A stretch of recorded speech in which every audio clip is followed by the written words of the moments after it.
ने जिस तरीके से राष्ट्रपति और राज्यपाल की समय सीमा को लेकर के टिप्पणी की, तो इसके बाद देश के उपराष्ट्रपति जगदीप धनखड़ ने इस पर सवाल उठाए। सीधे तौर पर अब जगदीप धनखड़ का ये जो बयान सामने आया, उसके बाद से एक विवाद छिड़ चुका है, जहां पर सोशल मीडिया में कुछ लोग सुप्रीम कोर्ट की टिप्पणी को सही ठहरा रहे हैं, तो वहीं दूसरी ओर कुछ ऐसे भी लोग हैं जो कि उपराज्यपाल जगदीप धनखड़ के बयान और उनके द्वारा उठाए गए सवालों को सही ठहरा रहे हैं। कुछ ने तो ये तक कह दिया कि जब सुप्रीम कोर्ट ही कानून बनाने लग जाएगा तो फिर संसद को ही बंद कर देना चाहिए। ऐसे में पक्ष हो या फिर विपक्ष अपने अपने आलोचना कर रही है, अपने अपने तरीके से बयानबाजी कर रही है। इन तमाम बयानबाजी के बीच में आपको बता दें कि तमिलनाडु के राज्यपाल RN रवि ने देश के उपराष्ट्रपति जगदीप धनखड़ से मुलाकात की है। अब जैसे ये मुलाकात की तस्वीरें सामने आई है, एक बार फिर से इन तस्वीरों को लेकर के चर्चा शुरू हो गई है कि क्या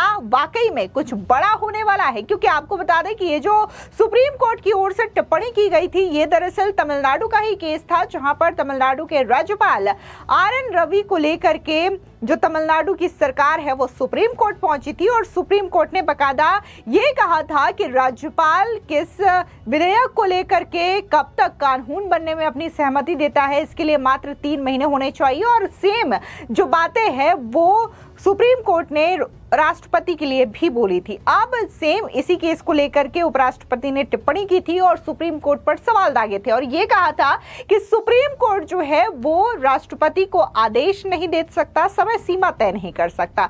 अब उसके बाद तमिलनाडु के राज्यपाल और उपराष्ट्रपति जगदीप धनखड़ की ये तस्वीरें, ये मुलाकात एक बार फिर से लोगों के जहन में सवाल खड़े कर रहे हैं। इस बीच कांग्रेस के सांसद रणदीप सिंह सुरजेवाला ने धनखड़ के बयानों से असहमति जताई है, सुप्रीम कोर्ट के फैसले को जरूरी बताया। उन्होंने कहा कि यह फैसला राज्यपालों और राष्ट्रपति की शक्तियों पर संवैधानिक अंकुश लगाता है। उन्होंने कहा कि न्यायिक स्वतंत्रता वाकई एक न्यूक्लियर मिसाइल है जो अन्याय, मनमानी और संविधान को कमजोर करने की कोशिशों के खिलाफ लोगों के अधिकारों की रक्षा करती है। तो वहीं दूसरी ओर आम आदमी पार्टी ने भी कहा कि माननीय उपराष्ट्रपति महोदय जी, आपको जानकर हैरानी होगी कि लोकतंत्र में संविधान सबसे ऊपर है और सुप्रीम कोर्ट ने राष्ट्रपति, राज्यपाल तथा उपराज्यपाल को कानून का पालन करने की सलाह दी है। ऐसी सलाह देने का अधिकार संविधान के तहत सुप्रीम कोर्ट को मिला हुआ है। इसके अलावा बात अगर हम साउथ के जाने माने एक्टर प्रकाश राज की करें, जो कि आए दिन टिप्पणी करते रहते हैं पॉलिटिकल मामलों को लेकर के, तो उन्होंने भी कहा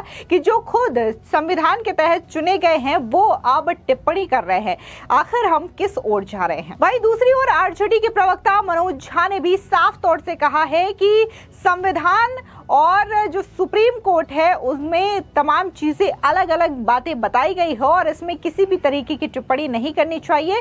तमाम जो अलग अलग बेस बनाए गए हैं उनको अपने अपने हिसाब से काम करना चाहिए। सुनिए आरजेडी प्रवक्ता मनोज झा का ये बयान। उनका ये अपना दृष्टिकोण है, लेकिन आज लगभग तमाम अंग्रेजी हिंदी दैनिकों ने इस पर विस्तार से अपना चर्चा की है। राजनीति के एक ऐसे कालखंड में है जहां हमें इन चीज़ों पे बहुत संवेदना से सोचने की ज़रूरत है।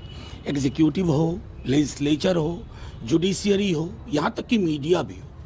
अगर इसमें एक फाइन बैलेंस नहीं रहा तो मेरा मानना है कि किसी को ओवररीच से बचना चाहिए। एग्जीक्यूटिव को जुडिशियल ओवररीच से बचना। जैसे उदाहरण तो वक्फ की सुनवाई से एक दिन पूर्व किरण रिजिजू जी, जो कि लॉ मिनिस्टर है देश के, उनका बयान वो आना चाहिए था क्या? नहीं ना। आप एक नकाब पहना करके एक तरह से ऐसी जुबान का इस्तेमाल कर रहे थे जो जुडिशरी के लिए, तो ये बात सब पर लागू होती है। दायरा सबको पता है और वो संविधान ने दिया है। मुर्शिदाबाद हिंसा का दौरा आज बिहार का, बंगाल का गवर्नर है वो बिल्कुल करें। देखिए, महत्वपूर्ण ये है कि मुर्शिदाबाद में नॉर्मलिटी रिस्टोर हो। बार बार कह चुका हूं कि इस देश में परंपरा है प्रतिरोध की, लेकिन वो प्रतिरोध, वो विपक्ष गांधीवादी तरीके का। गांधी जी ने सत्याग्रह दिया, अंबेडकर साहब ने कहा लीगल पिटीशंस, दोनों चीज का इस्तेमाल करिए। हिंसा में किसी की मौत हो, किसी की, अमरेंद्र की हो या अनवर की हो, मरा तो भारत का नागरिक ना।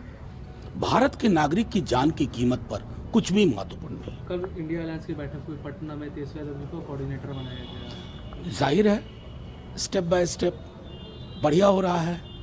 बेचैनी उधर है तेजस्वी यादव जी ने तो जो बिगुल फूंक दिया उसकी लकीर लंबी है, बाकी लोग उसके इर्द गिर्द आए, क्योंकि सबके निशाने पे कौन है? नए नवेले जो आ रहे हैं उनके निशाने पर भी तेजस्वी, बीजेपी, जेडीयू। तो यारी अगर आप सबके निशाने पे है तो आपका निशाना सही है।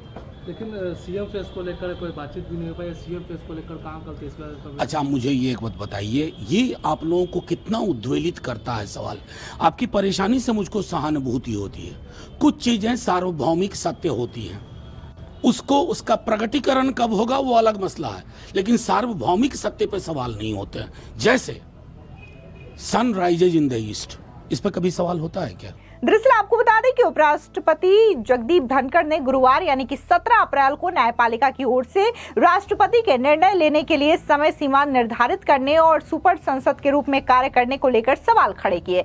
उन्होंने कहा कि सुप्रीम कोर्ट लोकतांत्रिक ताकतों पर परमाणु मिसाइल नहीं दाग सकता। साथ ही उन्होंने कहा कि हमारे पास ऐसे जस्टिस हैं जो कि कानून बनाएंगे, न्यायपालिका के कार्य करेंगे, जो सुपर संसद के रूप में कार्य करेंगे और उनकी कोई जवाबदेही नहीं होगी, क्योंकि देश का कानून उन पर लागू नहीं होता। उपराष्ट्रपति जगदीप धनखड़ ने सुप्रीम कोर्ट को पूर्ण शक्तियां प्रदान करने वाले संविधान के अनुच्छेद 142 को न्यायपालिका को 24 घंटे उपलब्ध लोकतांत्रिक ताकतों के खिलाफ परमाणु मिसाइल करार दिया।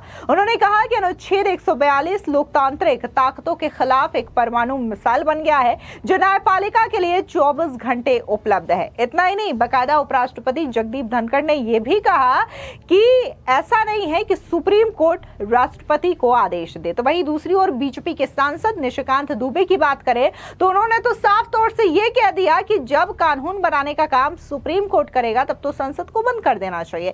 कुछ इसी तरीके की टिप्पणी जो है वो केरल के राज्यपाल की ओर से भी दी गई थी। उन्होंने भी बाकायदा यही कहा था कि जब सुप्रीम कोर्ट कानून बनाने लग जाए तो फिर आखिर संसद का क्या काम है। तो इस तरीके की टिप्पणी लगातार देखने को मिल रही है। इसके अलावा बात अगर हम सोशल मीडिया पर भी करें तो सोशल मीडिया पर भी लोग दो धड़ों में बढ़ चुके हैं और आप देख ही रहे होंगे कि सोशल मीडिया पर सुप्रीम कोर्ट को लेकर के किस तरीके की ट्रोलिंग हो रही है, या यूं कहे कि किस तरीके का ट्रेंड चल रहा है। और लगातार लोग जो है अपने अपने तर्क के हिसाब से सुप्रीम कोर्ट की ओर से की गई इस टिप्पणी पर सवाल उठा रहे हैं, क्योंकि जाहिर तौर पर सुप्रीम कोर्ट की ओर से ये जो टिप्पणी की गई है उसको न सिर्फ उपराष्ट्रपति की ओर से बयानबाजी की गई है, बल्कि अब तो कई स्टेट के राज्यपाल भी बाकायदा इस मामले को लेकर के खुल करके बयानबाजी कर रहे हैं। और सीधे तौर पर यही कहा जा रहा है कि सुप्रीम कोर्ट हो, न्यायपालिका हो या फिर कार्यपालिका हो, तीनों को किसी भी मामले में हस्तक्षेप नहीं करना चाहिए। और अगर हस्तक्षेप नहीं करेंगे तो तीनों का जो काम है वो सुचारू रूप से चल सकेगा।